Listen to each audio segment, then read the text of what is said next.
Balak, fils de Sippor, ayant su tout ce qu'Israël avait fait aux Amoréens, Moab eut grand peur de ce peuple parce qu'ils étaient nombreux. Et Moab trembla à cause des enfants d'Israël. Et Moab dit aux anciens de Madian, bientôt cette multitude aura fourragé tous nos alentours, comme le bœuf fourrage l'herbe des champs. Or, Balak, fils de Sippor, régnait sur Moab à cette époque. Il envoya des messagers à Balaam, fils de Béor, à Pétor, qui est sur le fleuve dans le pays de ses concitoyens, pour le mander en ces termes. Un peuple est sorti de l'Égypte. Déjà, il couvre la face du pays et il est campé vis-à-vis de moi. Viens donc, je te prie, et maudis-moi ce peuple, car il est le plus puissant que moi.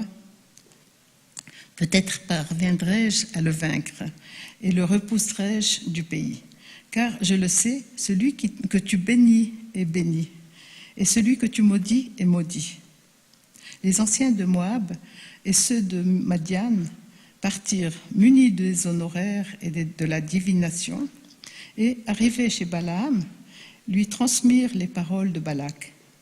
Il leur répondit, « Restez ici cette nuit, et je vous rendrai réponse selon ce que l'Éternel m'aura dit. » Et les princes moabites restèrent chez Balaam. Dieu aborda Balaam en disant, « Qui sont ces hommes-là chez toi ?» Balaam répondit à Dieu, « C'est Balak, fils de Sippor, roi de Moab, qui m'envoie dire, « Déjà ce peuple sorti de l'Égypte a couvert la face du pays. Viens donc, maudis-le moi. Peut-être pourrais-je l'attaquer et l'expulserai-je. » Dieu dit à Balaam, « Tu n'iras point avec eux. Tu ne maudiras point ce peuple, car il est béni. » Balaam, s'étant levé le matin, dit aux officiers de Balak, « Retournez dans votre pays, car l'Éternel n'a pas voulu me permettre de partir avec vous. » Les princes de Moab se retirèrent, revinrent auprès de Balak et lui dirent, « Balaam a refusé de nous accompagner. » Balak revint à la charge en envoyant des princes plus nombreux et plus considérés que ceux-là. Arrivé chez Balaam, il lui dit, « Ainsi parle Balak, fils de Sippor, ne te défends pas de grâce de venir auprès de moi, car je veux te combler d'honneur, et tout ce que tu me diras, je le ferai. Mais viens, de grâce, maudis-moi ce peuple. » Balaam répondit en ces termes aux serviteurs de Balak. « Quand Balak me donnerait de l'argent et de l'or plein son palais, je ne pourrai contrevenir à l'ordre de l'Éternel, mon Dieu. En aucune façon. Et maintenant, veuillez attendre ici, vous aussi, cette nuit, que je sache ce que l'Éternel doit encore me dire. » Dieu aborda Balaam pendant la nuit en lui disant, « Puisque ces hommes sont venus pour te mander, va, pars avec eux. Et cependant, les ordres que je te donnerai, ceux-là seulement tu les accompliras. » Balaam se leva le matin, sangla son ânesse et partit avec les princes de Moab. Mais Dieu étant irrité de ce qu'il partait, un ange du Seigneur se mit sur son chemin pour lui faire obstacle. Or, il était monté sur son ânesse, et ses 2 jeunes esclaves l'accompagnaient. L'ânesse, voyant l'ange du Seigneur debout sur son passage, et l'épée nue à la main, s'écarta de la route et alla à travers champs. Balaam frappa l'ânesse pour la ramener sur la route. Alors l'ange du Seigneur se plaça sur un chemin creux entre les vignes. Clôture de ça, clôture de là. L'ânesse, voyant l'ange du Seigneur, se serra contre le mur et froissa contre le mur le pied de Balaam, qui la frappa de nouveau. Mais de nouveau l'ange du Seigneur prit les devants, et il se plaça dans un lieu étroit, où il était possible de s'écarter ni de droite ni de gauche. L'ânesse, voyant encore l'ange du Seigneur, se coucha sous Balaam. Enflammé de colère, Balaam la frappa de son bâton. Alors le Seigneur ouvrit la bouche de l'ânesse et dit à Balaam, « Que t'ai-je fait pour que tu m'aies frappé ainsi à 3 reprises ?» Balaam répondit à l'ânesse, « Parce que tu te joues de moi. Si je tenais une épée, certes je te tuerais sur l'heure. » Et l'ânesse dit à Balaam, « Ne suis-je pas ton ânesse que tu as toujours montée jusqu'à ce jour? Avais-je accoutumé d'agir ainsi avec toi ?» Et il répondit, « Non. » Soudain, le Seigneur distilla les yeux de Balaam et il vit l'ange du Seigneur debout sur la route, l'épée nue à la main. Il s'inclina et se prosterna sur sa face. L'ange du Seigneur lui dit, « Pourquoi as-tu frappé ton ânesse par 3 fois ? C'est moi qui suis venu me poser en obstacle parce que ce voyage a lieu contre mon gré. Cette ânesse m'a vue et elle s'est écartée à mon aspect 3 fois.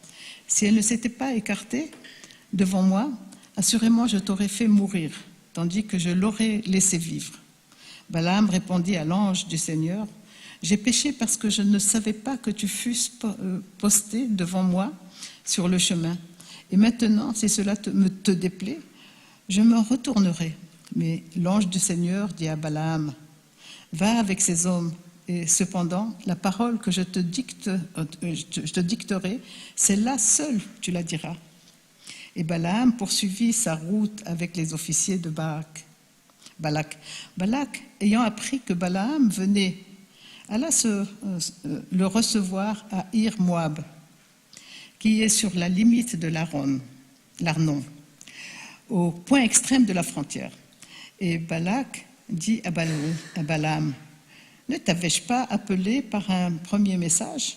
Pourquoi n'es-tu pas venu près de moi? Est-ce qu'en vérité je n'ai pas le pouvoir de te faire honneur ?» Balaam répondit à Balak, « Tu le vois, je suis venu vers toi, mais est-il en ma puissance de dire quoi que ce soit?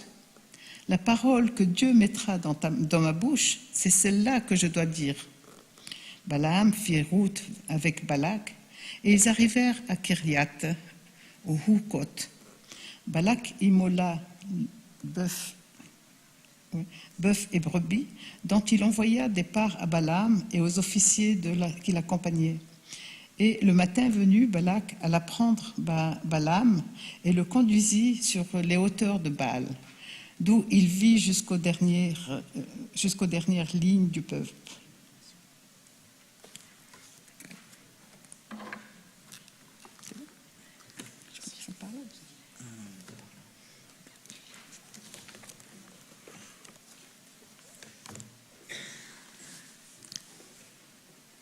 Shabbat Shalom.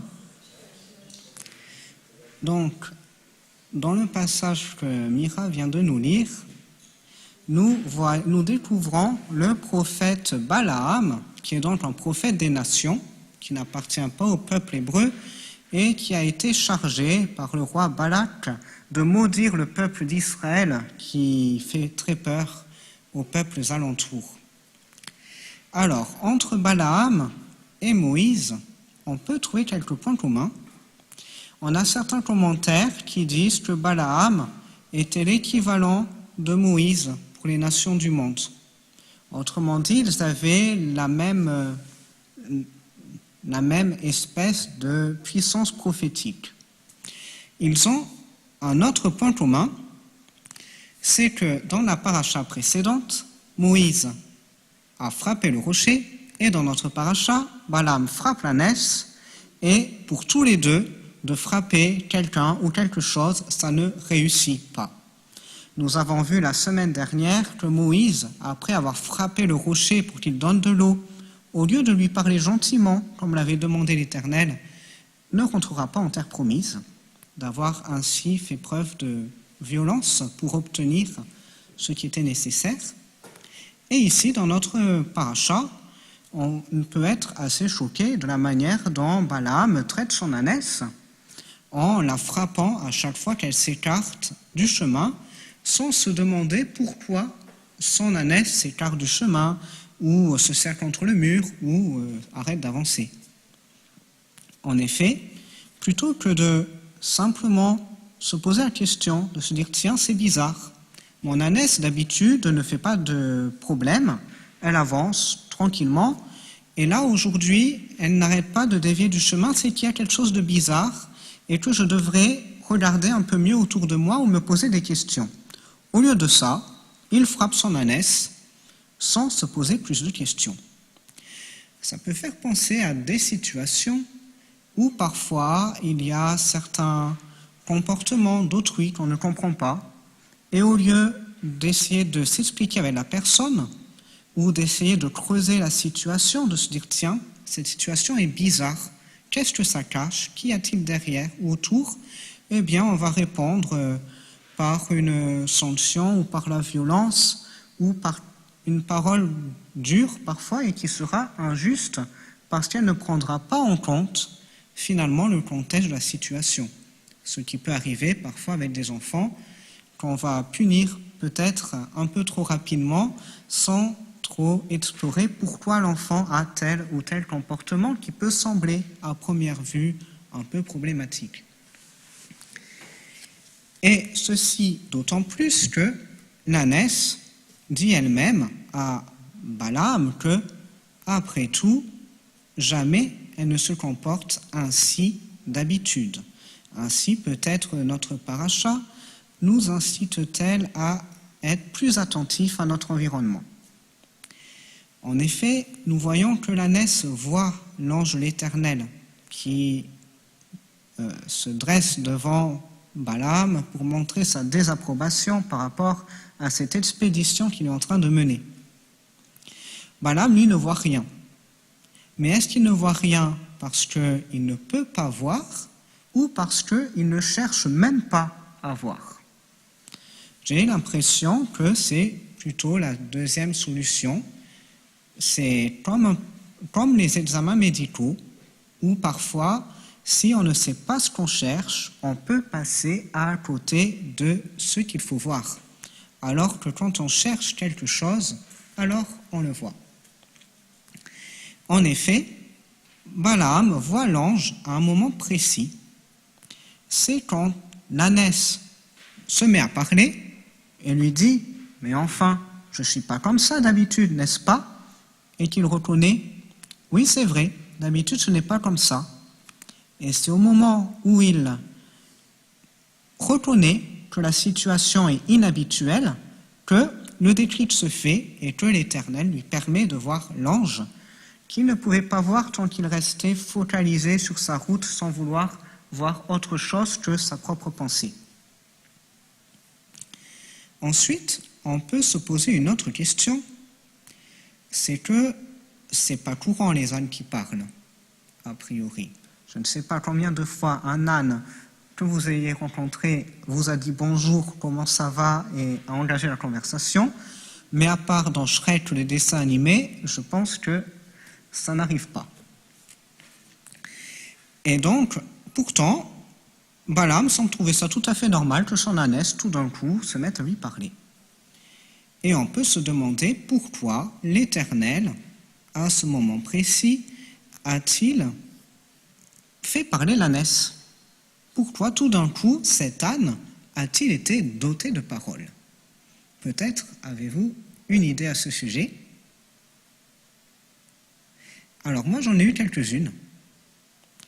Alors la première, c'est de se dire que finalement cette pauvre ânesse est quand même assez maltraitée dans toute notre histoire. Et ensuite, quand elle se met à parler, elle se met quelque part sur un pied d'égalité avec Balaam. Balaam, pendant tout le trajet, traite son ânesse un peu comme une chose, quelque chose de négligeable, qui n'a pas le droit au respect, un simple animal bête qu'on peut frapper comme bon nous semble, parce que de toute façon ce n'est qu'un animal. Mais quand l'ânesse se met à parler, elle montre qu'elle n'est pas juste un animal, mais un être doté de conscience, doté de sentiments, qui ressent les choses et qui a quand même rendu de bons et loyaux services à Balaam pendant toutes ces années. Et ainsi, elle montre à Balaam l'injustice de son comportement envers elle. Ainsi, l'ânesse confronte Balaam à sa propre violence, qui est injustifiée, et lui montre aussi son ingratitude.